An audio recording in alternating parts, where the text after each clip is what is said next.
साथियों नमस्कार। मैं राजेंद्र शाही एडवोकेट आप लोगों का फिर एक बार स्वागत करता हूं।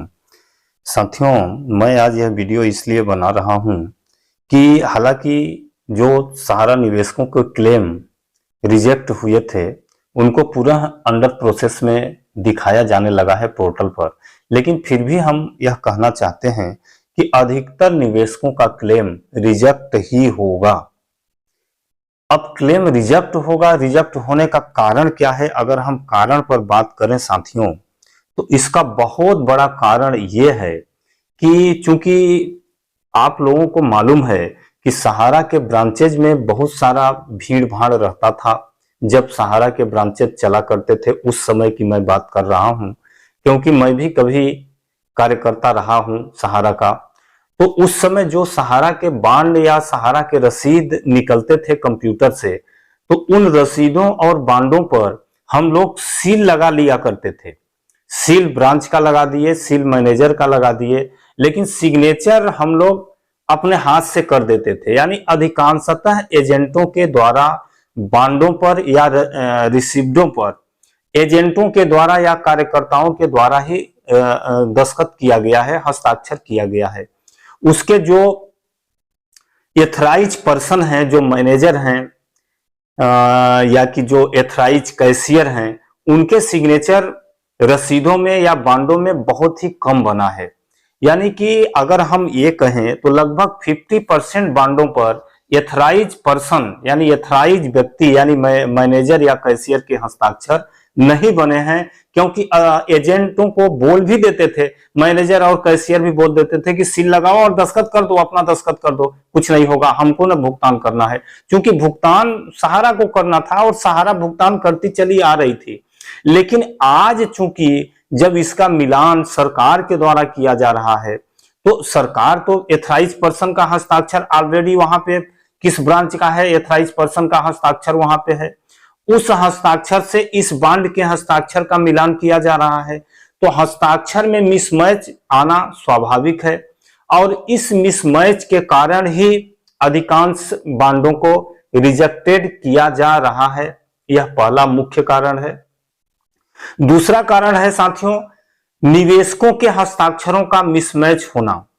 निवेशक का हस्ताक्षर अब चूंकि खाता खोलते समय वह किस हिसाब से दस्तखत किया है, अंग्रेजी में किया है, हिंदी में किया है या अंगूठा लगाया है, आज वह भूल गया है कि हम खाता खोलते समय किस प्रकार के हस्ताक्षर किए थे।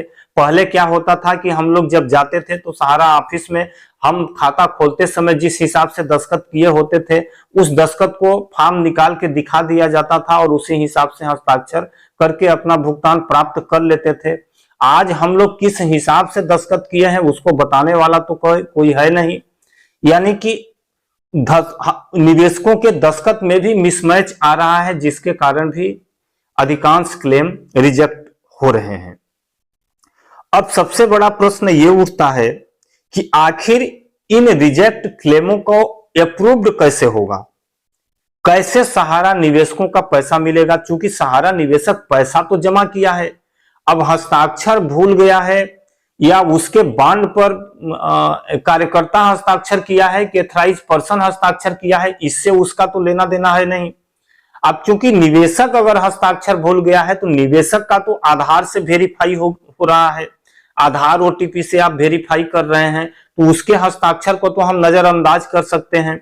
और दूसरी चीज, अगर सहारा के रिकॉर्ड्स में मेंबरशिप में उसका नाम मिल रहा है, रिसिप्ट नंबर मिल रहा है, अकाउंट नंबर मिल रहा है, खाता संख्या मिल रहा है, अमाउंट मिल रहा है, तो हस्ताक्षर एथराइज पर्सन का नहीं है, तो उसको उसके हिसाब से उन बांडों को रिजेक्ट नहीं करना चाहिए। और इसके लिए तत्काल सरकार को एक गाइडलाइन सहारा के सारे सोसाइटियों को भेजना चाहिए कि अगर आपके एथराइज पर्सन का हस्ताक्षर बांड पे नहीं मिल रहा है और बाकी सारे चीज मिल रहे हैं, रिसिप्ट नंबर मिल रहा है, अकाउंट संख्या मिल रहा है, मेंबरशिप मिल रहा है, जमा राशि मिल रही है, डेट मिल रहा है, तो आप ऐसे फॉर्म को, ऐसे क्लेम को रिजेक्ट नहीं करेंगे और अप्रूव्ड करेंगे। इस तरह का गाइडलाइन तत्काल सहारा को भेजा जाए। तथा जो निवेशक का हस्ताक्षर मिसमैच है, निवेशक के हस्ताक्षर में भी यह गाइडलाइन भेजा जाए कि चूंकि आधार से वह वेरीफाइड हो गया है, यानी उसका ही है, उसका दस्तखत माना जाएगा और ऐसे फॉर्म को, ऐसे आवेदन को रिजेक्ट न किया जाए और अप्रूव्ड किया जाए, ताकि निवेशकों का तत्काल भुगतान हो सके। यह निर्देश सरकार को तत्काल सहारा इंडिया को जारी करना चाहिए था, और जारी करना चाहिए था अगर जारी नहीं किया गया है तो, ताकि अधिकांश लोगों का जो फॉर्म रिजेक्ट हो रहा है वो फॉर्म रिजेक्ट न हो और रिजेक्ट होने से बचाया जा सके। साथियों, इसी बातों के साथ मैं अपनी वीडियो को समाप्त करता हूं। नमस्कार।